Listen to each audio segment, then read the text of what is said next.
Bonjour. Donc c'est la première vidéo de ce type-là en face caméra de ma chaîne. Enfin, il y en avait une où on me voyait, où j'étais filmée, mais c'était pas vraiment une face caméra puisque c'était filmé par quelqu'un, etc.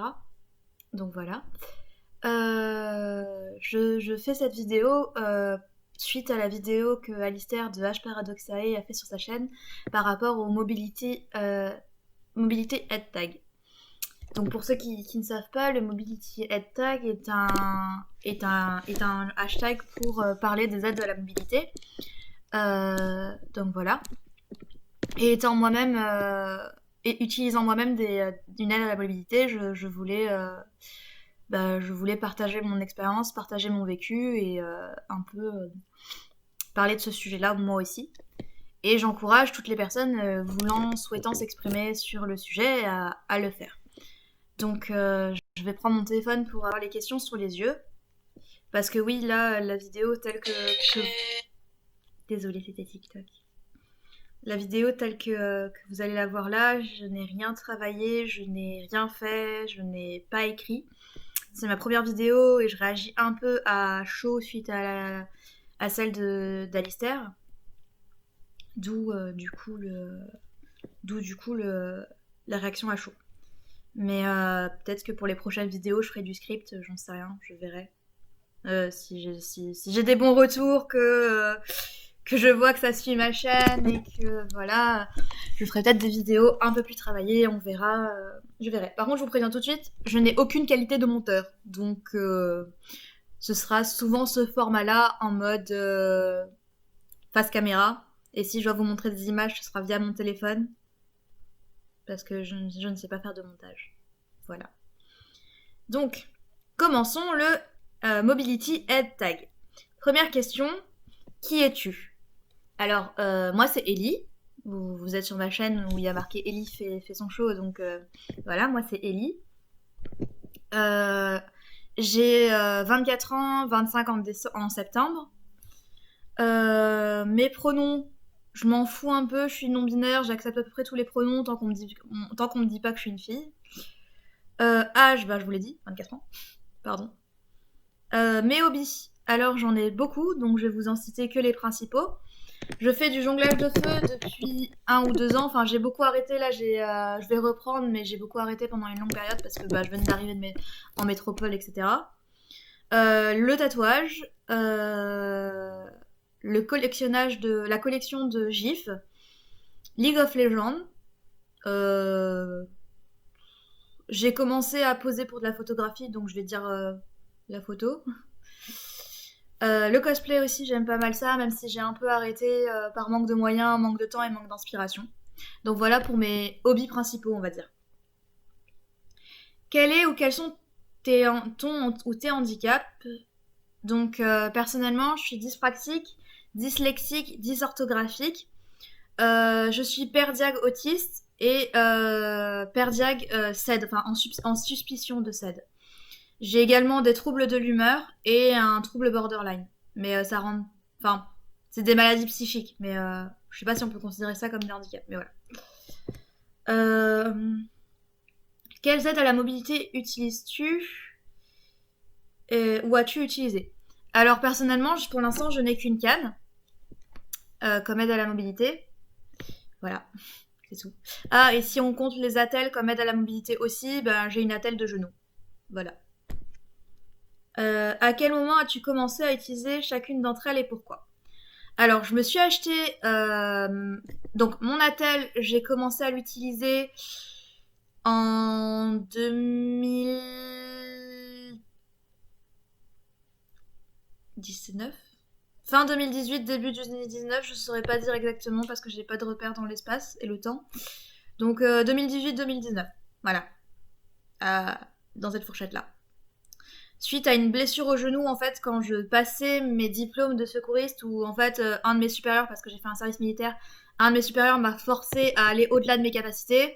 Mon genou a dit frère, j'arrête tout, je démissionne. Donc il y a eu un gros craquement que même à Tombouctou on l'a entendu. Je suis restée bloquée à terre dans la salle de classe. J'ai regardé l'instructeur, j'ai fait Je peux aller à l'infirmerie? Bilan attelle pendant 3 semaines, patati patata, kiné, etc. Et en fait, je me suis rendu compte que l'attelle me faisait beaucoup de bien parce que avant cette blessure au genou, j'avais déjà des douleurs au genou en fait. Je savais déjà que mon genou était capote. J'avais signalé à l'instructeur, il m'a dit je m'en fous, fais l'exercice. Et mon genou du coup a démissionné, a dit bah tu veux jouer à ça, et ben je démissionne. Du coup, j'ai eu l'attelle suite à cette blessure-là, mais je me suis rendu compte que pour mes problèmes de genoux habituels qui étaient déjà là avant, bah ça aidait pas mal. Du coup, j'ai décidé de la garder et en fait, je mets mon attelle quand je dois beaucoup marcher, mais que je dois avoir mes mains libres. Donc parfois, je mets juste mon attelle, je prends pas ma canne. Ou parfois, je mets ma canne, je prends pas mon attelle. Ça va vraiment dépendre de mes besoins, de ce qui est prévu dans la journée, de ce qui n'est pas prévu aussi, parce qu'il faut savoir gérer les imprévus. Donc voilà, mon attelle, c'est suite à une blessure que je l'ai eue et j'ai découvert qu'en fait elle pouvait m'être utile et j'ai décidé de la garder et de la mettre quand j'en ai besoin. Pour ce qui est de ma canne, je l'ai achetée l'année dernière en arrivant en métropole parce qu'en fait mes douleurs elles étaient présentes déjà quand j'étais en Nouvelle-Calédonie parce que oui, je viens des îles. Oui. Et elles étaient présentes déjà quand j'étais en Nouvelle-Calédonie, mais le climat de la Calédonie étant un peu plus clément niveau humidité que là où je suis actuellement, mes douleurs ont empiré et sont devenues juste insupportables. Donc j'ai décidé de franchir le pas. Après avoir été motivée par H. Paradoxae, merci à toi, et d'autres amis, j'ai décidé de sauter le pas et d'acheter une canne en pharmacie. Comme je suis arrivée en hiver en Bretagne, parce que du coup je suis à Brest actuellement, mais je vais bientôt déménager sur Toulouse, enfin à côté de Toulouse, vu que je suis arrivée en hiver en Bretagne, mes articulations et mes douleurs chroniques ont bien souffert de l'humidité, du froid et du changement de climat. Parce que avoir des douleurs chroniques quand t'es dans les îles, qu'il fait beau et qu'il fait chaud, c'est pas le même bail que quand t'as des douleurs chroniques quand t'es en Bretagne, qui pleut, qui fait froid et qui fait humide. Je peux vous l'assurer que j'ai vu la différence et mon corps aussi. Du coup, parfois j'étais complètement clouée au lit certains jours à cause de mes douleurs au dos et aux genoux. Donc je me suis dit, faut que tu cherches une solution. On m'a parlé des aides à mobilité, donc j'ai acheté une canne. Et au début, j'avais vraiment beaucoup de mal à l'utiliser parce que je voyais la canne comme un objet de vieux. Et à Brest, j'ai vu aucune personne ayant mon âge utiliser une canne. Je voyais que des vieux utiliser des cannes. Du coup, j'étais un peu en mode j'ai 24 ans, j'utilise une canne. Moyen, moyen. Et du coup, j'ai eu assez de mal à l'utiliser. C'est mes amis qui étaient obligés de me dire prends ta canne, oublie pas ta canne, etc. Donc voilà. Puis après est arrivé quelqu'un dans ma vie qui marchait énormément et qui ne prenait pas les transports en commun à cause d'une phobie. Euh, du coup, j'étais contrainte et forcée de prendre ma canne souvent puisqu'on marchait beaucoup. On faisait les courses à pied, on faisait tout à pied. Donc je prenais ma canne puis mon attelle quand je l'ai retrouvée parce que oui, j'avais complètement oublié que j'avais pris mon attelle dans mes valises. Quand j'ai retrouvé mon attelle, je mettais souvent l'attelle mais je prenais pas la canne pour avoir les mains libres. Et après, j'ai pris la canne et l'attelle, puis que la canne, puis que l'attelle. Enfin, j'ai alterné entre la canne et l'attelle du coup. Euh... Voilà pour ce qui est de la question 3. Qu'est-ce qui fait que tu choisis d'utiliser une aide ou une autre? Alors, qu'est-ce qui va faire que je vais utiliser l'attelle plutôt que la canne ou la canne plutôt que l'attelle?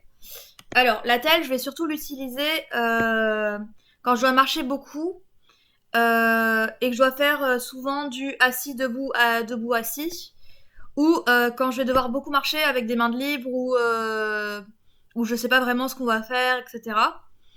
Donc typiquement aller faire les courses, je vais plus mettre l'attelle que prendre la canne. Sauf si je sais pas après les courses qu'on va faire, etc. Bref. La canne et l'attelle c'est plus pratique parce que je peux la mettre dans mon sac à dos, la sortir quand j'en ai besoin, l'enlever quand j'en ai pas besoin, etc. Donc l'attelle en fait c'est genre s'il y a des bails pas trop prévus, que je sais pas ce qu'on va faire de la journée, etc. Je prends l'attelle dans mon sac et je la sors quand j'ai besoin. La canne, je la prends quand vraiment je suis fatiguée parce que en plus de mes douleurs chroniques, j'ai des vertiges, j'ai des malaises, donc la canne m'aide à être stable. Donc quand je suis vraiment fatiguée et que j'ai vraiment trop mal, je prends la canne qui va m'aider, qui va être un support en plus de m'aider à marcher. Donc voilà.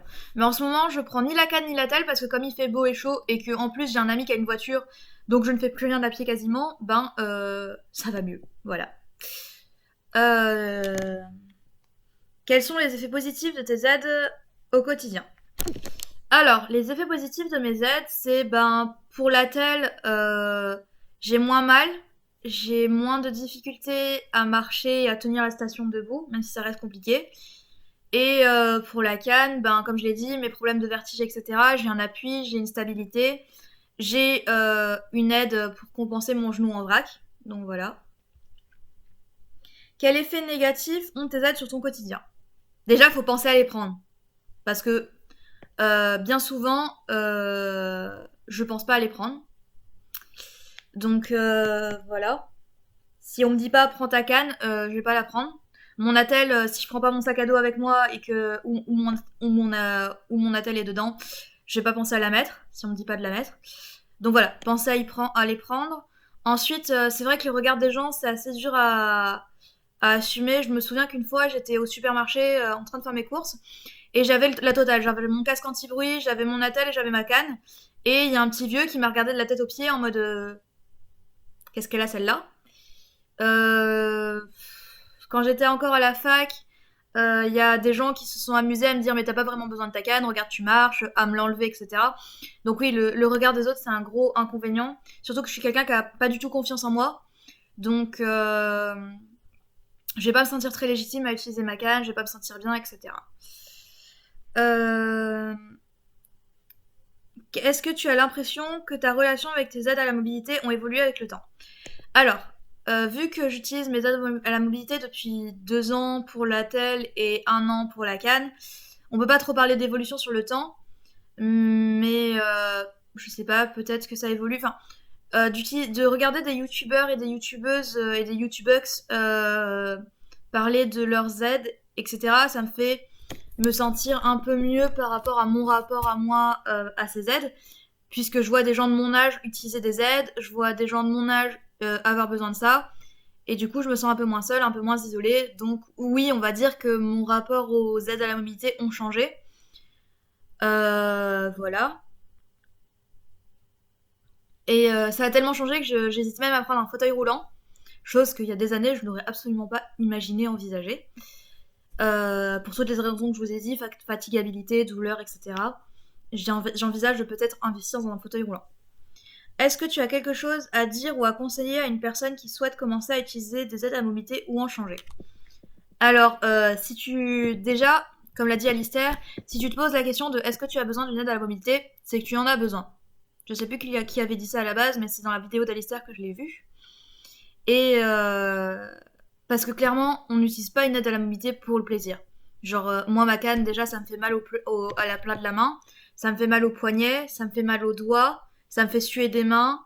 Enfin, si je pouvais ne pas utiliser ma canne, et quand je ne peux ne pas l'utiliser, je ne l'utilise pas. Mon attel, ça tient chaud, c'est chiant, plutôt chiant à mettre. Ça réduit vachement les mouvements. En même temps, c'est fait pour ça, mais ça réduit vachement les mouvements. C'est pas un toucher qui est super agréable quand tu l'as en dessous enfin, quand tu n'as pas de jean en dessous. Bref, on s'amuse pas à avoir une aide à la mobilité pour avoir une aide à la mobilité. Donc si tu te dis, tiens, peut-être que cette aide à la mobilité-là m'aiderait, c'est que t'en as besoin en fait. Après, je peux comprendre que tu ne franchisses pas le pas à cause du regard des autres, parce que moi-même j'ai laissé traîner ça pendant des années à cause notamment du regard de ma famille. Et même maintenant, je me souviens quand mon père est venu me voir l'année dernière et cette année, non, l'année dernière, quand mon père est venu me voir l'année dernière en décembre, j'ai caché ma canne et je n'en parlais pas parce que j'avais peur de ce qu'il allait dire. Donc, du coup, c'est un peu cramé parce que s'il passe sur ma chaîne, il verra cette vidéo et voilà. Donc, coucou papa, oui, j'ai une canne et oui, je pense à acheter un fauteuil et oui, j'ai des problèmes de santé. Voilà. Donc voilà, moi-même j'ai eu du mal à franchir le pas à cause du validisme et tout ça. Mais franchement, si tu veux commencer des aides à la mobilité, fais-le. Ensuite, pour ce qui est de changer des aides à la mobilité, eh bien, ça va dépendre de toi, en fait, de tes besoins, de comment tu ressens la chose, de quoi tu as besoin, de qu'est-ce que tu veux. En fait, c'est à toi de poser le pour et le contre, de comparer les deux aides et de voir laquelle te correspond mieux à tes besoins, à tes envies et à tes symptômes, quoi. Voilà, si vous avez des questions, bah, posez-les en commentaire, je serai ravie d'y répondre. Et à tout bientôt. Prenez soin de vous, des gens que vous aimez. Merci Vivre avec pour cette conclusion. Je te la pique. Merci Mathieu. Et, euh, et surtout, ben, portez-vous bien.